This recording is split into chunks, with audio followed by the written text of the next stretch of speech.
Muy buena tarde, licenciado. Nosotros somos el grupo número 14 de clínicas penales.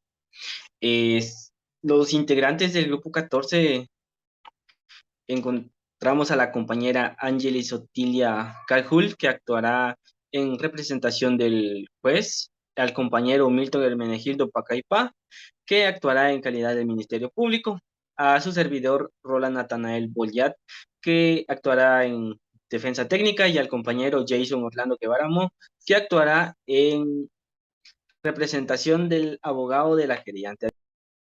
Tenemos a bien explicar la teoría de argumentación de Theodore View en cuanto a la tópica y jurisprudencia. A continuación, haremos una breve reseña de lo que consiste esta argumentación. Gracias, compañeros. Theodore Bigweg, la tópica y jurisprudencia. Theodore Bigweg, haciendo una reseña un poquito breve, ¿verdad? Tenemos que Theodore Bigweg fue del año 1907 a 1988. Fue un filósofo del derecho alemán, estudió derecho y filosofía, ejerciendo como juez. En 1945, tras la Segunda Guerra Mundial, estableció uno de los pequeños pueblos bávaro en los alrededores de München. La tópica y jurisprudencia, publicado en 1953, expuesta como una tesis de la Universidad de München y en que se valió para ejercer la libre docencia. Tenemos la tópica y jurisprudencia. Ahora bien, le vamos a dar un pequeño enfoque a lo que es la tópica y jurisprudencia. Se usa la tópica para construir una teoría, tal como lo explica Bigweg, que en este caso hay un enfoque hacia un problema, ¿verdad? Ahora bien, ¿qué es la tópica entonces? La tópica es el arte de la invención, ars inveniendi, que trata desde los puntos de vista o los argumentos en las que se articulará un discurso retórico. ¿Qué es lo que quiere decir esto? Que vamos a construir con ello algún tipo de discurso. Ahora bien, ¿qué es en sí entonces la tópica o los tópicos? Pues son las premisas. Ahora bien, la tópica busca lo que es la búsqueda de premisas. Ahora bien, ¿qué son las premisas? Pues las premisas son puntos de ideas que son bases para los razonamientos. Tener lo fundamental, tener lo visible para poder yo confirmar la existencia de algo. Ahora bien, la tópica y la jurisprudencia es que es parte dependiente de la retórica y de la dialéctica.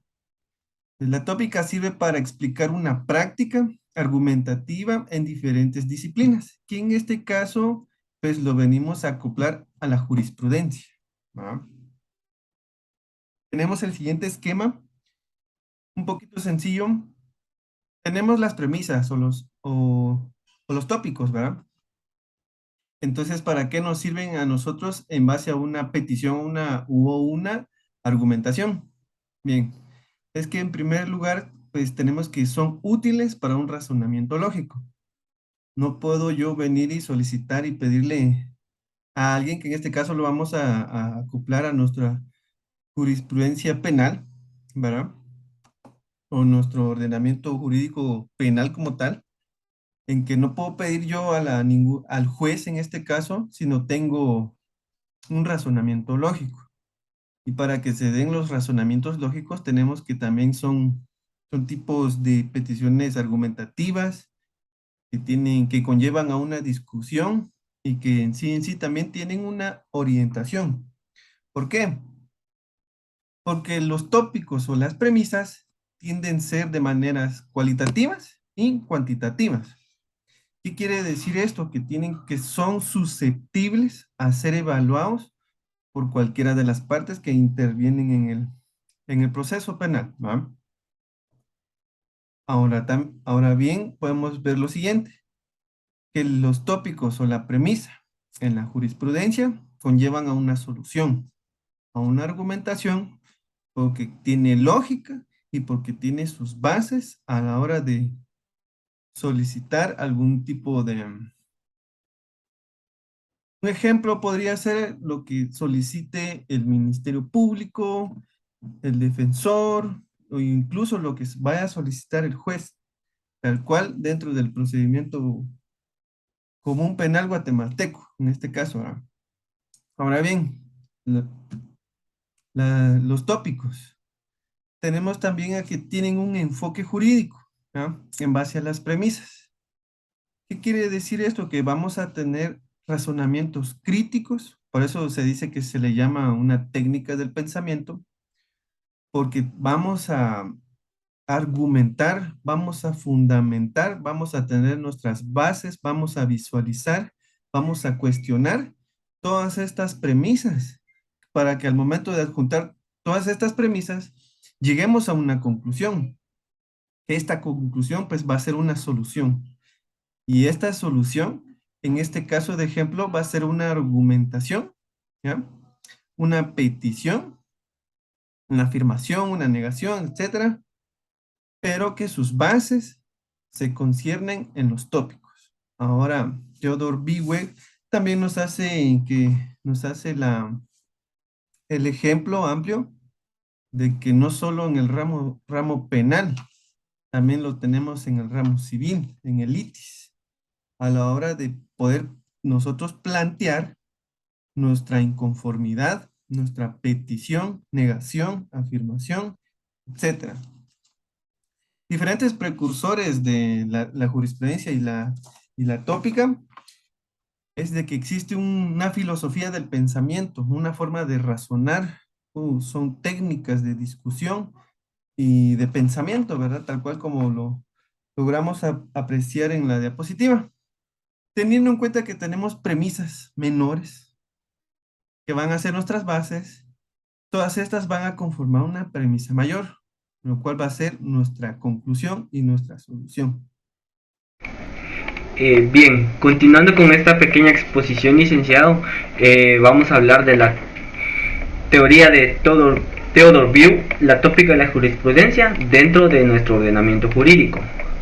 Cabe mencionar que dentro de la República de Guatemala se desarrolla con este tipo de argumentación en el área legislativa, el área judicial, el área administrativa, con los expertos en derecho y en la práctica forense.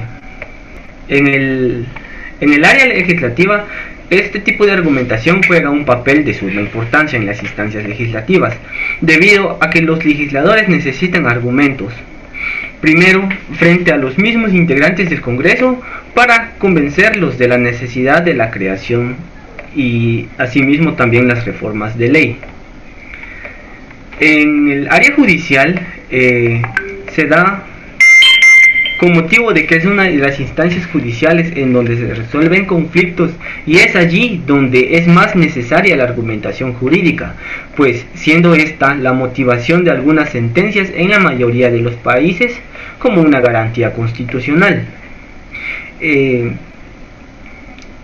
mejor que esas razones sean buenos argumentos que apoyen los considerandos de su resolución, y además de esto, las partes en un juicio necesitan de argumentos que los convenzan de que la decisión jurídica emitida por la autoridad es justa. En el área administrativa, esto se da debido a que las autoridades administrativas resuelven recursos interpuestos por los particulares relativos a diferentes actos emitidos por estas. Estos actos, pueden afectar los derechos de los administrados al momento en que dictan la resolución de acuerdo a la obligación constitucional que tiene la autoridad de fundarla y motivarlas. Al hacerlo, necesitan argumentar adecuadamente para que no constituyan un acto arbitrario y caprichoso de la propia autoridad, pues a través de la motivación es como se controla la justificación al momento de realizar el acto. En los expertos en derecho, tanto la dogmática jurídica como los expertos en derecho necesitan argumentar a favor de su tesis y teorías con las que elaboran sus posturas y propuestas de solución a problemas jurídicos. Y en la práctica forense, tenemos entendida la práctica forense como aquella actividad que se desarrolla en los abogados necesariamente es para argumentar ante las autoridades para presentar y defender mejor los intereses de sus clientes, Y hay momentos propicios para la argumentación, como por ejemplo al expresar los alegatos y conclusiones en los procedimientos judiciales. Muchas gracias. De manera explicativa y de manera general, hemos concluido con la explicación de la tópica y la jurisprudencia de Theodor Biweg. A continuación, los compañeros darán un ejemplo sencillo en cómo se aplica esta teoría. Licenciado, a continuación vamos a hacer una pequeña audiencia aplicando la teoría que los compañeros han expuesto. En este caso, o en mi caso, me tocó ser la parte del Ministerio Público y sería de la siguiente manera. Que en representación del Ministerio Público y en el ejercicio que lo establece en el artículo 251 de la Constitución Política de la República y en el artículo 257 del Código Procesal Penal y basándonos en la teoría, donde tenemos como la tópica o los medios de prueba los siguientes medios, donde consta la participación del señor Juan José, que es de 30 años de edad, guatemalteco, soltero, de este domicilio y nacido el 15 de enero de 1990, quien se identifica con número personal de identificación extendido por el Registro Nacional de las Personas, que cuenta con el número 23 50 30 121 1601 en la comisión del delito de homicidio en contra del señor Marcos Arana. Y en virtud de las averiguaciones practicadas por esta fiscalía, contamos con la declaración testimonial de los testigos en el lugar de los hechos, donde consta que el señor Juan López fue quien le disparó al señor Marcos Arana. Esta fiscalía también cuenta con el acta de levantamiento de cadáver realizado por el Ministerio Público del señor Marcos Arana. Se encuentra también en cuenta el acta de función emitida por el Registro Nacional de las Personas del señor Marcos Arana. En conclusión, y a base de los medios de pruebas, que serían los tópicos en este caso, el Ministerio Público solicita la orden de aprehensión del señor Juan José López por el delito de homicidio regulado en el artículo 123, Código Penal, perdón, por lo que pide que se admita dicha petición. Le dejo el tiempo a la siguiente compañera. A continuación, vamos a dar seguimiento a lo que es la audiencia con respecto a las solicitudes a las peticiones, perdón, que el compañero solicitó. En este caso, el papel que yo juego es el juez y vamos a lo siguiente. En el juzgado de primera instancia penal, narcoactividad y delitos contra el ambiente de Cobán Alta Verapaz, considera de derecho que la norma jurídica se da inicio a la orden de aprehensión otorgada por el Ministerio Público, la facultad para solicitarla, en cuyo caso el aprendido se pondrá a disposición del juez. También la norma jurídica establece la detención legal y señala que ninguna persona puede ser detenida o presa sino por causa del delito o falta en virtud de orden librada, con apego a la ley por autoridad judicial competente, por lo que en base a los medios de investigación que tengo a la vista recabados por el Ministerio Público en su función investigativa en el ejercicio de la acción penal. En mi función como jueza tengo la obligación de que cuando se hace de mi conocimiento la comisión de un delito en cualquier forma que determine nuestro derecho objetivo penal. Al iniciar la pesquisa mediante el auto de orden de aprehensión, para evitar el peligro de fuga regulado en el artículo 262 del Código Procesal Penal, para así asegurar la presencia del sindicado en el proceso, por lo que desprendiéndose del caso denunciado, la comisión de un hecho que amerita la investigación judicial es procedente resolver. En base a lo que el Ministerio Público solicitó y basándome a la teoría de Theodor Bew, a través de la tópica, de los cuales en este caso son los medios de prueba, donde se le acusa al señor Juan José López del homicidio cometido, que en este caso se encuentra regulado en el artículo 123 del Código Penal guatemalteco, el cual se me es factible considerar, gracias a los medios de prueba que el Ministerio Público realizó, de que existe una posible participación de parte del CIPA. Conclusión, A base de los tópicos, planteo que el Ministerio Público se ordena una inmediata orden de aprehensión del sindicado ya referido. Sin más que decir, notifíquese a dónde corresponde. Muchas gracias.